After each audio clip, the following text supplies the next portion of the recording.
Kollywood star hero సూర్య, పూజా హెగ్డే జంటగా నటించిన cinema retro. ఈ చిత్రానికి కార్తీక్ సుబ్బరాజు సినిమాకు దర్శకత్వం వహిస్తున్నారు. కార్తీక్ సుబ్బరాజు సినిమాలన్నీ తమిళ ప్రేక్షకులే కాక తెలుగు ఆడియన్స్ కూడా నచ్చే విధంగా ఉంటాయి. ఈ సినిమా భారీ బడ్జెట్తో నిర్మిస్తున్నారు. ఈ చిత్రం మే 1న ప్రేక్షకుల ముందుకు రానుంది. అందులో భాగంగా ఈ మూవీకి సెన్సార్ పూర్తి చేసుకుంది. ఆ వివరాలు ఇప్పుడు చూద్దాం. కోలీవుడ్ స్టార్ సూర్య నటిస్తున్న 44వ సినిమా రెట్రో. ఈ సినిమాలో టాలీవుడ్ క్వీన్ పూజా హెగ్డే నటిస్తున్నారు. ఆల వైకుంఠపురంతో స్టార్ హీరోయిన్గా పేరు తెచ్చుకున్న పూజా హెగ్డే గత కొన్ని రోజులుగా తెలుగులో ఎలాంటి సినిమా చేయలేదు. ఇప్పుడు ఈ సినిమాతో ప్రేక్షకుల ముందుకు రానుంది. తాజాగా రెట్రో సినిమా 2 గంటల 48 నిమిషాల రన్ టైం లాక్ చేస్తూ సెన్సార్ పూర్తి చేసుకుని U/A సర్టిఫికెట్ను పొందినట్టు అధికారికంగా ప్రకటించింది చిత్ర యూనిట్. ఈ సినిమా బాక్సాఫీస్ వద్ద ఏ రేంజ్లో సక్సెస్ అవుతుందో చూడాలి.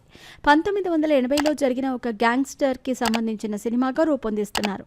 పీడియాటిక్ డ్రామాగా రెట్రో రానుంది. ఈ సినిమాలో చివరి 10 నిమిషాలు హైలైట్ టాక్ అని, ఆఖరి నిమిషాల్లో వచ్చే సీన్స్ ప్రేక్షకులను కట్టిపడేస్తాయని సమాచారం. ఈ సినిమాలో సూర్య డిఫరెంట్ లుక్తో పెద్ద పెద్ద మీసాలతో రఫ్గా కనిపిస్తాడు. ఇప్పటికే రిలీజ్ అయిన పోస్టర్, టీజర్తో అంచనాలు పెంచేశారు. ఇక ఈ సినిమాలో హీరోయిన్తో ప్రేమలో పడిన గ్యాంగ్స్టర్ ఎలా మారుతాడు అనేదే ఈ సినిమా స్టోరీ. టీజర్లో పూజా హెగ్డే, సూర్య ఇద్దరు ఫస్ట్ షాట్లోనే కనిపిస్తారు. నా కోపాన్ని కంట్రోల్ చేస్తావా, మా నాన్నతో కలిసి పనిచేయటం ఆపేస్తావా అని పూజ సూర్యని అడుగుతుంది. సూర్య పూజకి రౌడీయిజం మానేస్తానని మాట ఇస్తాడు. ఆ తర్వాత ఏం జరిగింది అనేది మనం ఈ సినిమాలో చూడొచ్చు. ఈ సినిమాలో ప్రకాష్ రాజ్, నాజర్, జయరాం కీలక పాత్రల్లో నటిస్తున్నారు. లవ్, యాక్షన్, సెంటిమెంట్తో వస్తున్న cinema retro.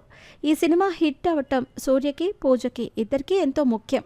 Karthik Subbaraj pizza, Jigar తాండా వంటి విభిన్నమైన సినిమాలను నిర్మించారు. సూర్య ఈ చిత్రంలో పవర్ఫుల్ రోల్లో కనిపిస్తున్నారని టాక్. ఈ సినిమాకు సంతోష్ నారాయణ సంగీతం అందిస్తున్నారు. ఈ సినిమా మే 1న రిలీజ్ కానుంది. సూర్య అభిమానులు ఈ సినిమా కోసం ఎదురు చూస్తున్నారు.